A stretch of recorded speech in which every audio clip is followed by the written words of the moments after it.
You're listening to the Meet the Farmers podcast with me, your host, Ben Eagle. Please remember to subscribe to the show wherever you are listening.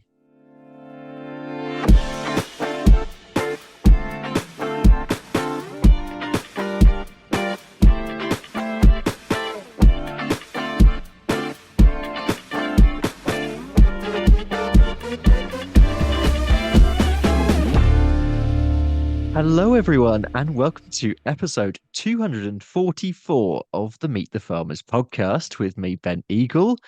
Today, we're heading to Colorado in the US to meet Lauren Johnson, who ranches at Flying Diamond Cattle Ranch. Check out their website if you want some more information, but we will cover a lot of it today. Lauren, welcome to Meet the Farmers. How are you doing? Welcome to the show. Oh, thank you. Thank you for having me here. I'm so honored. Oh, Doing it's well today. absolutely good. Well, it is my pleasure, and yeah, we're trying to visit some more farmers, growers, ranches over in the States. So it'll be interesting to get your perspective. First of all, just tell us a little bit about your part of Colorado in terms of the landscape, the geography, that kind of thing. Yeah, we are in Eastern Colorado. And for people who are somewhat familiar, we're 2 hours east of Colorado Springs, and about 40 miles to the Kansas line. You can't see the mountains from where we are. We're in the Okay. part of Colorado most people don't know is a part of Colorado. So the plains, the prairie. I don't believe we were in the epicenter of the Dust Bowl, but very much Dust Bowl territory, Yeah. very dry. 13, I think it's about 13 annual inches of precipitation a year. Yeah, so it's dry. And yeah, it's just it's short grass prairie. We have some sand sage prairie where we are, and this wonderful creek. It's not a running live creek, but it's a sand creek called Big Sandy, and that runs through our ranch. And when we get lots of rain, it'll run. So it's always very exciting when that happens. Amazing. And are Yeah. you you're originally from Colorado? Yes, I am originally from the part everybody knows. I'm from just outside of Denver in the suburbs. I grew up thinking this was a wasteland out here. Okay. Why would anyone live out here? Um, yeah, I grew up very urban, but also, loved the mountains, and skiing was a big part of my life for a long time. But yeah, I grew up a very different existence than this one. I'm now living in agriculture and raising my kids on the ranch. I didn't know really about any of this, to be honest, growing up. But the funny thing is that I always loved country music and I always loved cowboy boots. Every birthday, I would ask for cowboy boots. And I didn't know anything about this world. So there's something always in me. And I think just being an outdoors person that was attracted to this life, even though I didn't know what it was. So tell us a bit of the story of how you came to the ranch. Yeah, yeah. So I met my now sister-in-law at a Western art event in Denver. We were introduced through mutual friends. And my now husband was living in the town we live in, Kit Carson, Colorado, a town of 250 people working on the ranch, had just come home from the Marines. And my now sister-in-law, who I became quick friends with, she said, "Do you want to meet my brother? He doesn't get to meet many people where he lives." So I kind of have to meet his girlfriends for him. And so anyways, I thought, yeah, I mean, ranching seems great and I really liked her. So yeah, she introduced us, and I was living in Boulder, Colorado at the time. And for people who don't know, Boulder is a very liberal, progressive, kind of hippie town. Yeah. And so very opposite from where I live now. But yeah, we met, and then yeah, the rest is history. Let's see, I'm 8 years out here now, and we've got two kids, 5 and 3. So. Okay. And how did you find sort of those first few years of being where you are now? How did you find that transition in life? I loved it. I was working in a cubicle, doing digital marketing, and I've always loved animals and I've always loved being outside. And so being able to work on the ranch, be outside in the middle of nowhere was a true dream come true. And I remember my mother-in-law, I think we were preg checking cattle and it was that freezing rain, just so cold. And she thought there was no way I was coming back, like it was just this miserable day. And I just remember telling her, like, Jean, if you spent as many years in a cubicle as I have, that would be the best day of work you had. So I was all in, like totally all in for the ranch dream. And it when we had kids, that's when I realized, oh, I live in the middle of nowhere and I am a fish out of water. It was just very isolating. Yeah, an isolating time with young kids on a Yeah, I can ranch. imagine. Yeah. And actually, with that in mind, I mean, have you found? I mean, I talk to lots of people who live in the middle of nowhere often, and actually find social media as a great way of socializing, of connecting with others, and finding like-minded people. Yes, it's really been a gift. I think about my mother-in-law raising four kids out here without the internet and without Amazon. And I'm like, oh God, how did you do that? And it was different. I think people did get together more often than they do now, maybe. But um, but yeah, social media has connected me to other ranch wives who are in similar situations. And it's been a real gift because, I have friends from the city, from Denver, but once I moved out here, we just didn't have a lot to relate to. Anymore, and to have those women who were living similar lives, who are living similar lives to me and can understand the very unique struggles and the gifts of being out here in the middle of nowhere, in a family business, living on family land and all of that, to have those women and be connected with them through social media. Some of them I haven't met yet, but some of them I have. And it's almost like, that friendship formed in person Yeah. because when we did meet in person, it was so natural, so easy. And yeah, it's been such a gift to be isolated in the middle of nowhere and be connected to people. Yeah, I love that moment when a social media connection becomes a real connection in real life. It's a wonderful moment. It really is. Yeah. Natalie, who was on your podcast, I think she Yep. was one of the first people I connected with. And I was asking her, baby registry stuff. Like, what do you actually need as a mom out in the middle of nowhere? Because so much, so, like these strollers and things, you just don't need them here. So she was a resource for me early on and in motherhood in the middle of nowhere. So. Yeah. Yeah, listeners, definitely go back to that episode with Natalie Kobrick and Tara van der Dussen from last year. Let's talk about the ranch a bit. Tell me about that in terms of what you've got going on. We'll go on to the history as well, but just tell us about what it's like now. So it's a cow-calf and stocker operation.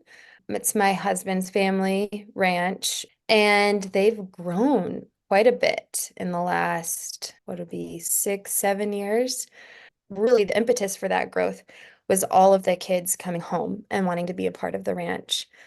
My husband has three siblings, and they're all very involved in the ranch. And yeah, they all came home and they just went for it. And they've grown the ranch in size, land and cattle, through leasing mostly, but have grown the ranch quite a bit. So the ranch that I arrived on when we were first married is very different than the ranch that is today. It still is family owned, but now we have people who are not family who help us ranch. We kind of have Okay. cowboys and bunkhouses, and it's cool. It's really cool to see. And yeah, I think kind of the sky's the limit right now for the ranch. It feels like we recently won a lease, a large lease from the state that is just outside of Colorado Springs. It's a 90,000 acre lease, and we'll be Wow. running that in January. Yeah, January 2025. So that is sort of like my husband was like, "Yeah, we caught the tiger by the tail, and now we're like, oh shoot, this this is going to be interesting." We're really grateful for the opportunity, but yeah, it's a big expansion all at once, and but yeah, we're excited because it's close to Colorado Springs. So we'll have the opportunity to be closer to an urban environment, hopefully bridge that urban rural gap a little Right. bit. And it's just great for the cattle business side of things. The family they've won a bunch of environmental stewardship awards. My husband's father, so my father-in-law, he went to an Allen Savory conference or something in the 80s and Okay. adopted rotational grazing in 85 or something like that, and has been doing holistic ranch management for a long, long time. Oh, wow. Okay. Yeah. He was a Yeah. real early pioneer then. He really was. Yes. Yeah. He adopted it early. And I think it's a big reason why the ranch is successful today. And what I find as someone who's sort of an outsider who's been brought in, what I find so amazing about it is that with the expansion of the ranch, the more land that we have to manage in this way, the healthier these ecosystems are. And I've got to see that firsthand. And so expansion is, yes, it's great for the family, it's great for finances, it's great for all of that from a business standpoint. But from an environmental standpoint, knowing what I know about the management practices and how they have really improved the land and the ecosystem. The more land we have to manage, the better off this short grass prairie that is disappearing by the minute, the better chance it has. So, Yeah. Gosh, I have so many questions to come out of this, but I mean, first of all, those benefits to the land that you mentioned, and those improvements, to biodiversity, etc. What are those, and what have you observed over the time that you've been there? yeah, and I'm not an expert by any means, but just from someone who's living on the ranch and who has been exposed to agriculture or ranching in the last 8 years, is visibly speaking, I can see a thriving short grass prairie where there's not a lot of bare ground, where it's, not eaten to the nub, where Yeah, you look out and and I think anybody, whether you have a background in it or not, could see a side by side of maybe a property that's been overgrazed and our property. Many other ranchers obviously do this. We're not the only ones. And see the side by side, and just it's very obvious, which one looks like it's thriving. And then we work with the Audubon Society, so we have birders, I guess, come out all the time and they track bird populations, and they always say, the diversity of birds that we have here, the number of birds is really impressive. We had a grazing expert come out, and he said that this was the best short grass prairie he had ever seen. And wow. so, there's the layman, I don't know much about exactly what I'm looking at, but I can look at this land and this piece of ground and know that it is thriving, it is doing well, it feels really good to be here. And then we also have the experts that have come in and said, yes, it is. And what's Yeah, so great is that our business has has succeeded with it. It's not that just the ground is doing well. Our cattle are doing well, our people are doing well, and financially we're doing well. And so to see that holism is really a neat thing, which I didn't get to see in digital marketing in a cubicle. Yeah, and I mean the next thing was just that figure of 90,000 acres. Certainly to a lot of UK farmers, that's just unbelievable. What does that take your total acreage up to? And how do you go about managing land on that scale? Yeah, that's a great question. I feel like my husband or my sister-in-law or someone else should be on the call for that. But um, most of what I'm about to say is leased land. We've really expanded by leasing land from private landowners mostly. And I believe once we start to manage this new lease in January 2025, I believe we'll be just short or around 200,000 acres. It's a lot and it's kind of spread out all over Colorado. Not all over Okay. Colorado. Mostly in eastern Colorado. We do have some leases up in the mountains where we run cattle in the summertime. And again, like I said, 7 years ago, this was a ranch in Cheyenne County where we live. Yeah. It was on deeded land and it was just a family operation. And they really have expanded and grown and with a lot of help of a lot of mentors, business mentors from actually the construction industry. So taught Okay. them, how do you form a board? How do you run meetings? So sort of taking it from this family operation that it's been for generations and taking it more into a formalized business. And I think that has also helped with expansion for them. So how do you manage something like that? I think what I would guess my husband and his siblings and my sister-in-law, she's the CFO, would say is that we're learning as we go and doing the best that we can with the opportunities that have come our way and gone for it. They haven't played it safe, which is neat. It's neat to Yeah. see. No, it's really nice to hear of a farming family as well who not only working well together, but are clearly all very driven. This is going to another level here. Totally. Yeah, I'm probably the least driven out of, out of all of the family members, in that sort of like masculine linear way.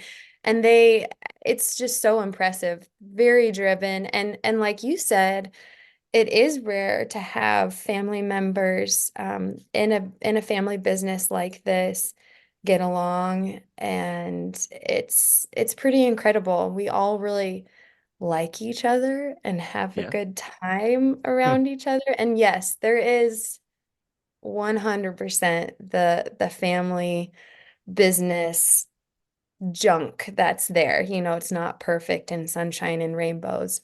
However, we all, I think, hold a deep respect for one another.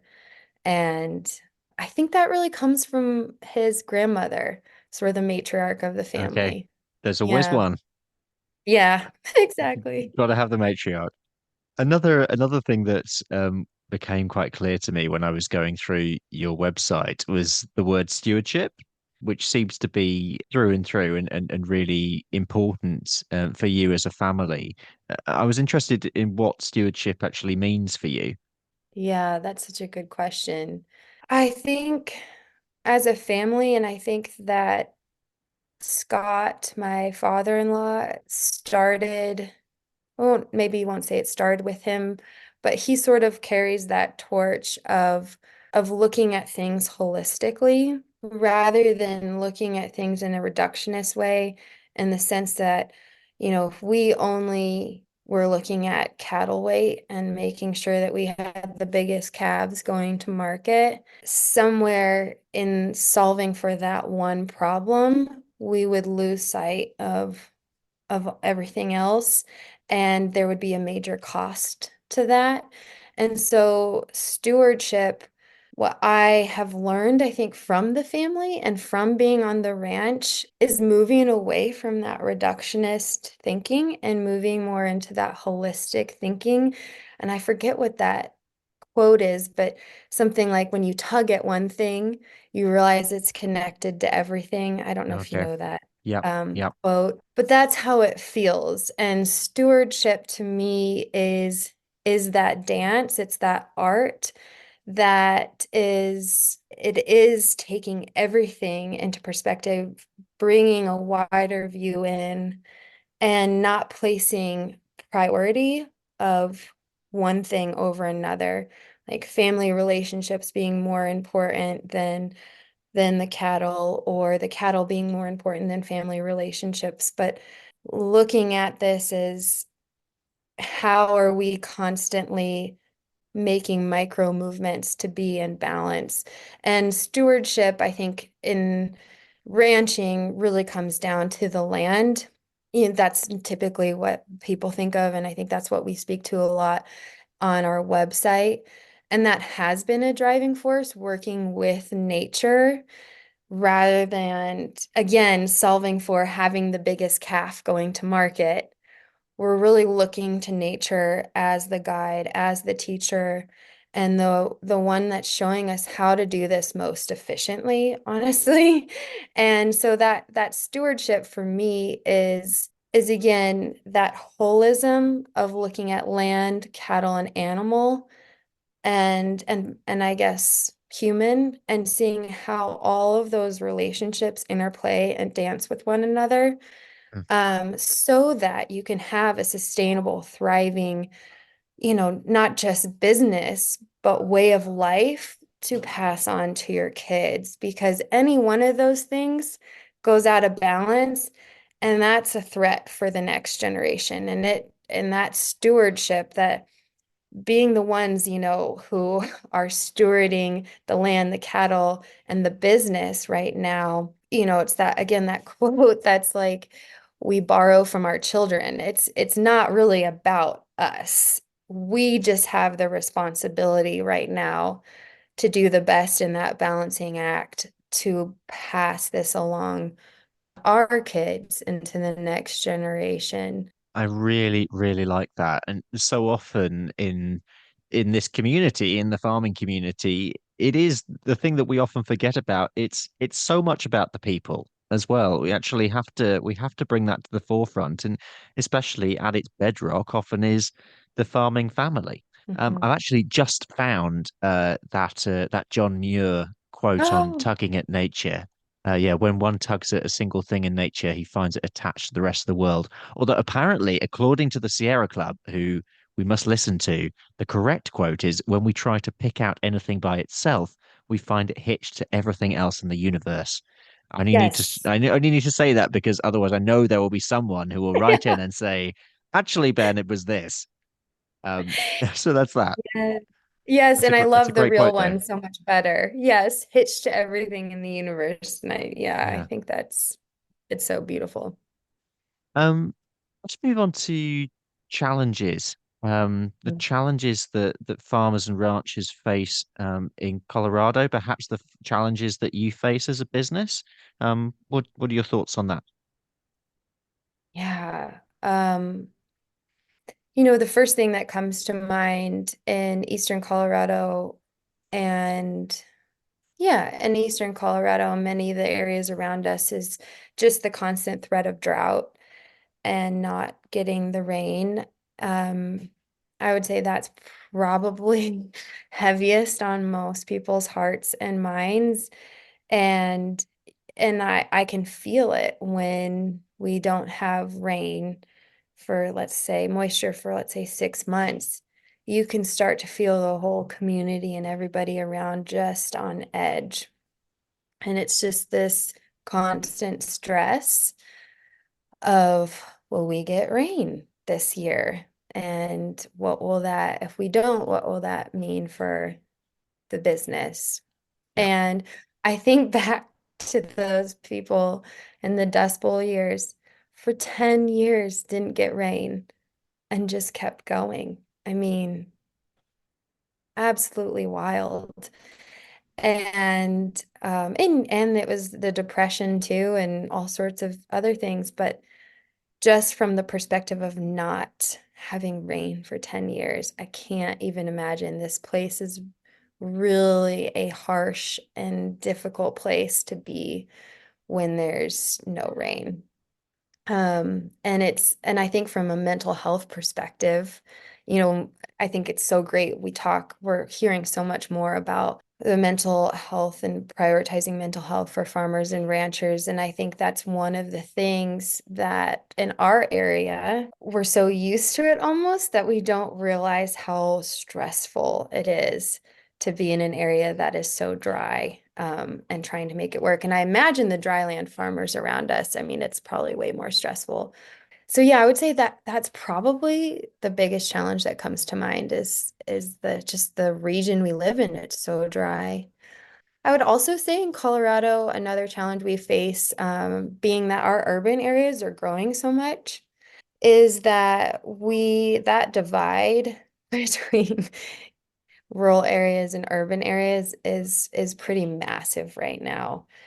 And the policies that are going in, that are being put into place aren't accounting for the livelihoods and the way of life and the culture and the needs of people in rural Colorado. And I think it just relates hugely, doesn't it, to this, as you've already mentioned, this perceived urban-rural divide. And listeners, it's still just as relevant. If you want to scroll back to episode 142, that was when I spoke with Anna Jones on this relationship crisis between town and country in a UK perspective. But it's really interesting, Lauren, to hear you talking about that in a US perspective.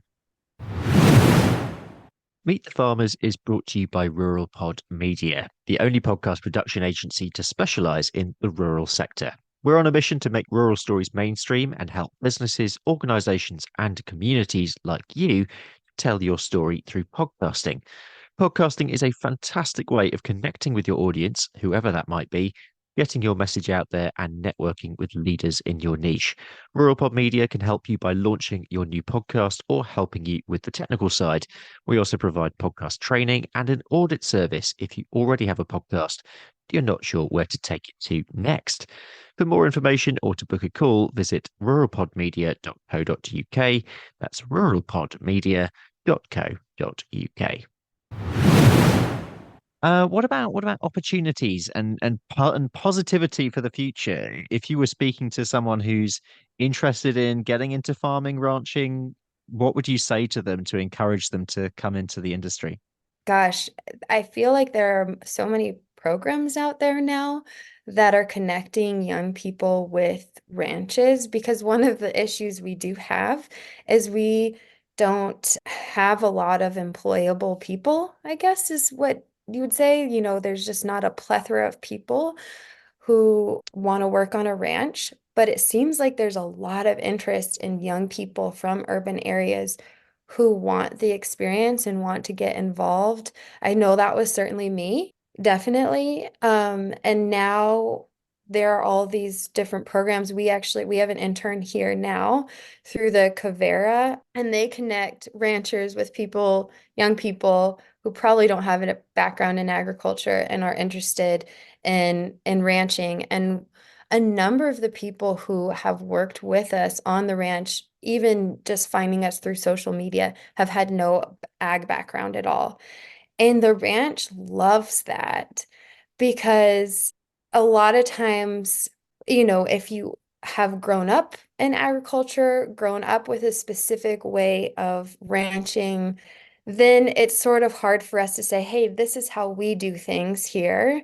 And this is, it's sort of hard to change that mentality. Not always, but sometimes. And so we love people coming from urban areas who have an interest, who have no ag background, and they end up being some of our best people because it's easier to learn the way we like to do things from like a blank slate rather than, oh, yeah, I know you did it this way on your operation, but this is how we do it here type thing. So I used to get really down about the urban rural divide and about all of the media with the environment, cows killing the environment and gosh, the misinformation. I used to get really down about it.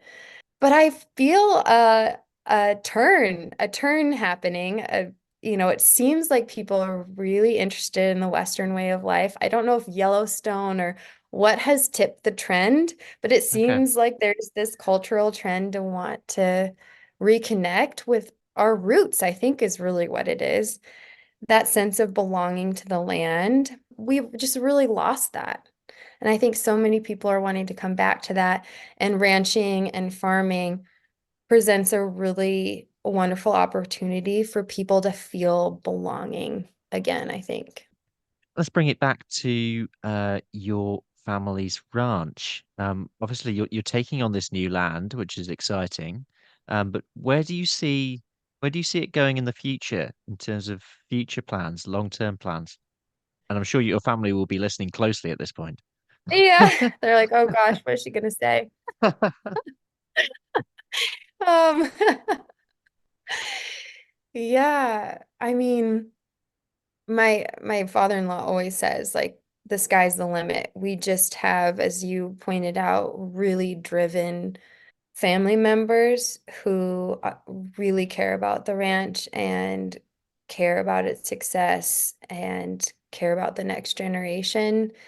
So it's hard to know exactly or to see what it'll be because I already feel like we're there in some ways. Yeah, Like, yeah, exactly. wow, you know? Oh, in just this short amount of time, I mean, I could have never really imagined that this would be where the family ranch is at now. Um, I imagine at some point we'll have, with everything, the way nature is, there's expansion and contraction. Right now we're in Yeah, expansion, and that feels really good. And there's a lot that we're learning and growing. And I imagine there'll be contraction at some point. I mean, that's just the natural rhythms of life and nature. And if we really are working with nature, that's, I imagine what it'll be.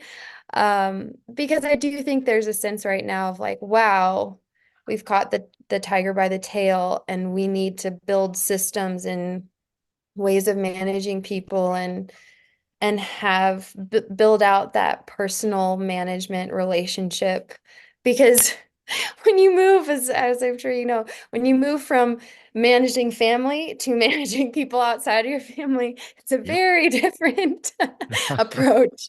And so the ranch is sort of having to grow up in that way, like, oh, we can't just scream at each other and have people want to stay around, you know? So yeah, I kind of see the future more as refinement rather than more expansion.